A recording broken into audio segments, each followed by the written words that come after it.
করার চেষ্টা করব নেক্সট ক্লাসে। আর আমি ইতিপূর্বেও তোমাদের যেই ক্লাস যে রুটিনটা ছিল, অর্থাৎ সপ্তাহে 3 দিন একটা ক্লাসের যে বিষয়টি ছিল, তো আজকে মোটামুটি সেটাকে ফিক্সড করে দিয়েছি আমি, যে রবিবার, মঙ্গলবার এবং বৃহস্পতিবার আমাদের ফেসবুক পেজ এবং ফেসবুক গ্রুপে তোমরা দেখতে পাবা। নোটিশটা প্রথমেই আমি পিন করে দিয়েছি, অর্থাৎ রাত্রি 8:30 থেকে এটা একটা ফিক্সড সময় আমি করেছি যে রাত্রি 8:30 থেকে আমাদের এই ক্লাসগুলো এখন থেকে চলমান থাকবে। আর যদি কোনো কারণে আমি সেদিন ক্লাস নিতে ব্যর্থ হই, তাহলে অবশ্যই তোমাদেরকে নোটিশের মাধ্যমে পরবর্তী সময় এবং পরবর্তী দিন বা তারিখ সেগুলো তোমাদেরকে আমি জানিয়ে দেব।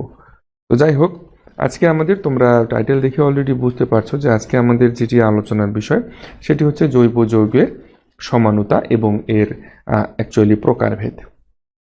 তো প্রথমে আমাদেরকে জানতে হবে যে আসলে এই জৈব যৌগের সমানুতা এই জিনিসটি কি।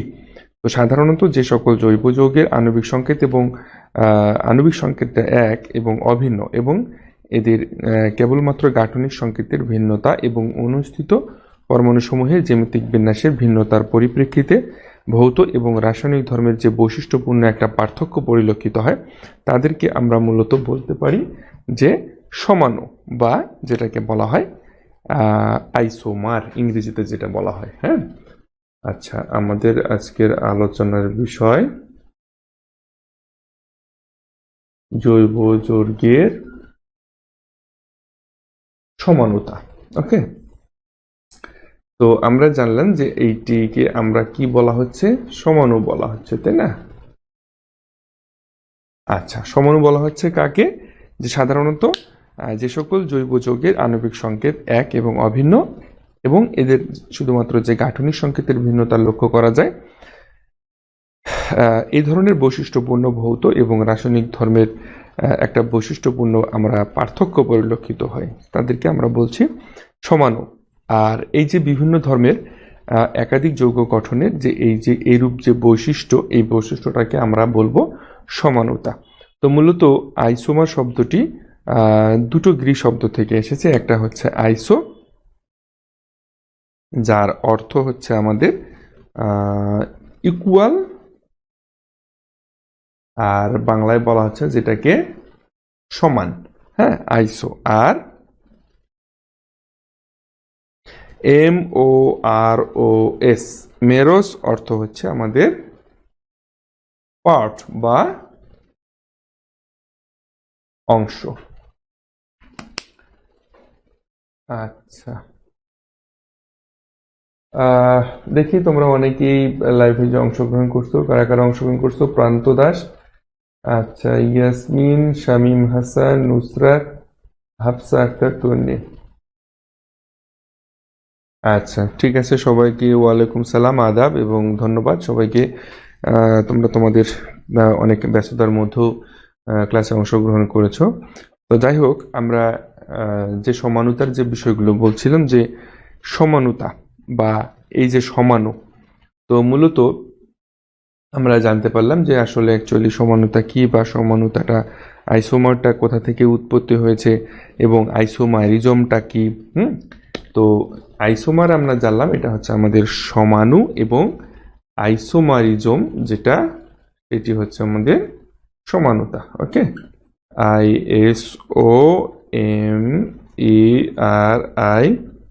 ISOMERISM, এটি হচ্ছে আমাদের আইসোমারিজম, যেটা হচ্ছে আমাদের সমানুতা।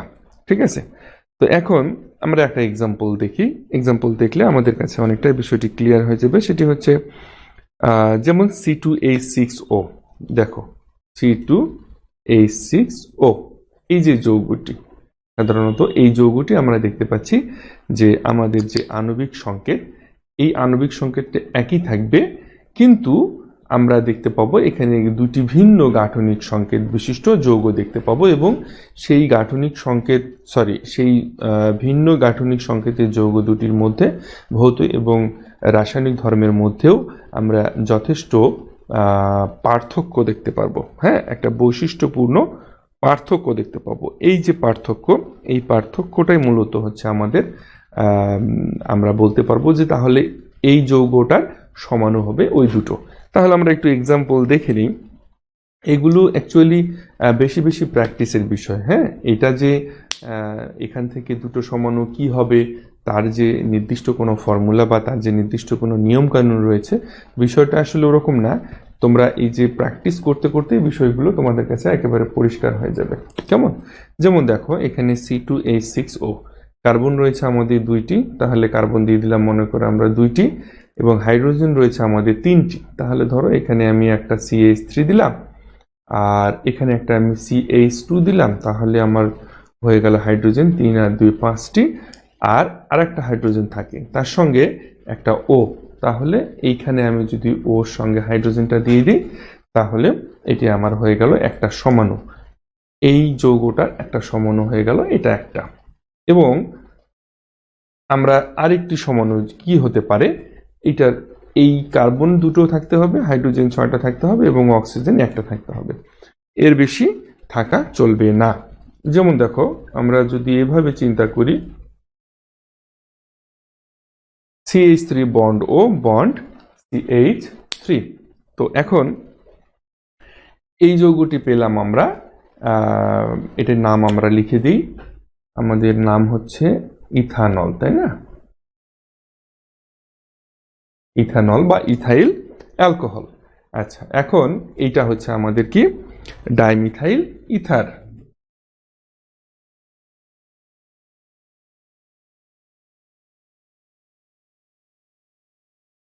Dimethyl ether. আচ্ছা, এখন আমরা এই যে একটু আগে সমাণু এবং সমাণুতার যে সংজ্ঞাগুলো আমরা পড়ছিলাম, সেই সংজ্ঞা থেকে আমরা জানতে পারলাম যে আমাদের সমাণু হচ্ছে সেই সকল যৌগ যে সকল যৌগের আণবিক সংকেতটা একই থাকবে, কিন্তু এর ভিন্ন গাঠনিক সংকেত বিশিষ্ট যৌগ আমরা পাবো। তাহলে তাই যদি হয়, তাহলে এখানে আণবিক সংকেত আমরা দেখতে পাচ্ছি C2H6O, এবং এখান থেকে আমাদের দুটো আমরা দেখতে পাচ্ছি সমাণু পাচ্ছি। একটা হচ্ছে CH3 বন্ড CH2OH। আমাদেরকে কিন্তু এই কার্বন দুটো থাকতে হবে, হাইড্রোজেন 6টা এবং অক্সিজেন একটা, এর মধ্যে কিন্তু আমাদেরকে যৌগ তৈরি করে নিতে হবে। অনেকে এখানে একটা প্রশ্ন করে থাকো যে স্যার, আমরা যে যৌগটা এখানে দেয়া থাকবে সেই যৌগ থেকে কি আমরা এটা ছাড়া অন্যটা হতে পারে না? তো অ্যাকচুয়ালি যে যৌগটা দেয়া থাকবে তোমরা লক্ষ্য করে দিও, সেখান থেকে সাধারণত দুটো মিনিমাম দুটো সমাণু তোমরা পাবে। তো এখন এখান থেকে আমরা দেখতে পাচ্ছি আমাদের CH3 CH2OH অর্থাৎ ইথানল পেলাম, এবং এখান থেকে আমরা দেখতে পাচ্ছি আমাদের CH3 বন্ড ও বন্ড CH3। তাহলে এখান থেকে আমরা পাচ্ছি ডাইমিথাইল ইথার। তাহলে এই যে আমরা দেখতে পেলাম